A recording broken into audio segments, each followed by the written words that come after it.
Matthieu 24, versets 38 à 39. Car dans les jours qui précédèrent le déluge, les hommes mangeaient et buvaient, se mariaient et mariaient leurs enfants jusqu'au jour où Noé entra dans l'arche.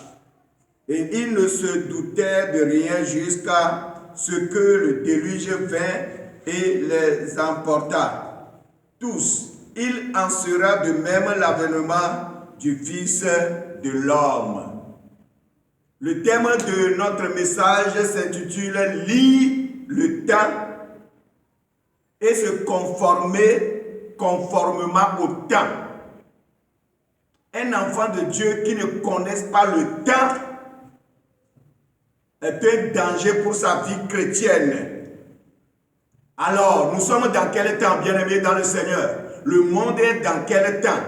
Selon la lecture que nous venons de faire dans Matthieu 24, versets 38 à 39, en train de nous expliquer l'entretien que Jésus a fait avec ses disciples.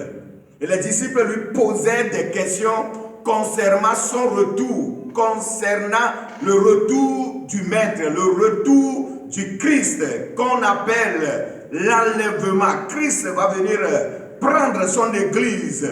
Et Jésus est en train de leur parler en disant que s'il est prêt de revenir pour prendre les vrais adorateurs, le monde va redevenir le temps de Sodome et Gomorrhe.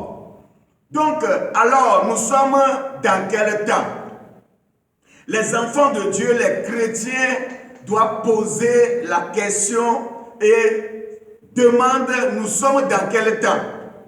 Lire le temps et conformément le temps est une force pour l'homme sur la terre, sans quoi nous allons passer à côté de la réalité. Donc, Jésus les a dit, nous allons vivre le temps de Sodome et Gomorrhe, c'est-à-dire le temps de la dépravation, le temps du péché, le temps où l'homme va avec l'homme, femme va avec femme, l'homosexualité. Mais dans ce temps de Noé et Lot, Dieu a trouvé un homme qu'on appelle Noé, un homme intègre. Dieu nous appelle, Dieu nous interpelle à mener une vie de l'intégrité. Nous sommes arrivés où les chrétiens doivent mener une vie d'intégrité. Cela veut dire, ne doit pas se conformer selon le temps de la dépravation, mais les chrétiens doivent s'abstenir de tout ce qui est du péché, de la dépravation, de l'abomination. Nous sommes dans ce temps. La Bible dit qu'au moment où les gens se mariaient, se mangeaient, se buvaient, Noé était intègre. Noé fait la volonté de Dieu. Et la Bible déclare que Dieu les a sauvés. Toi qui m'écoutes là, peu importe tout ce qu'il peut arriver, peu importe les choses qui se passent à l'heure présentement, je te déclare que tu es Noé. Je te déclare que tu es Job. Je te déclare que tu es Lot. Le temps de Lot, c'est le même temps de Noé. L'abomination de Sodome et Gomorrhe. Le monde vit dans sodomie aujourd'hui. Mais Dieu a sauvé Lot et sa famille. Bien-aimés dans le Seigneur, nous allons nous comporter selon Lot et non pas la femme de Lot. Bien-aimé, tu n'as pas le droit de regarder encore en arrière. Regarde devant toi. C'est ça qu'on appelle un enfant de Dieu intègre. C'est ça qu'on appelle l'intégrité dans la foi.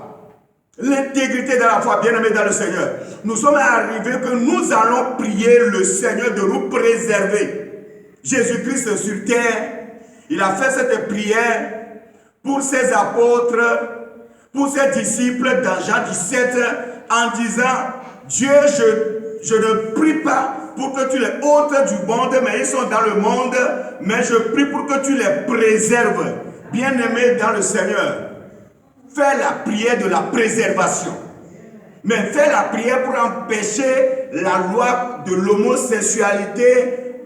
Ça ne marchera pas. Parce que la Bible que nous prêchons, si ces choses n'arrivent pas au temps où nous sommes, cela veut dire que la Bible n'est pas vraie. Mais comme la Bible est vraie, tout ce qui se passe atteste que l'enlèvement sera là bientôt. Donc, bien-aimé dans le Seigneur, ne prie pas pour empêcher le mal, mais prie pour que le Seigneur te préserve, le Seigneur nous préserve. C'est ça notre force, bien-aimé dans le Seigneur. Lis le temps et connaître le temps, agir selon le temps biblique. C'est ce que Dieu est en train de nous demander. Que la grâce, la faveur soit avec vous. Toi qui m'as écouté, que le Seigneur te garde, te préserve pour l'enlèvement. Shalom, shalom, shalom. Soyez bénis.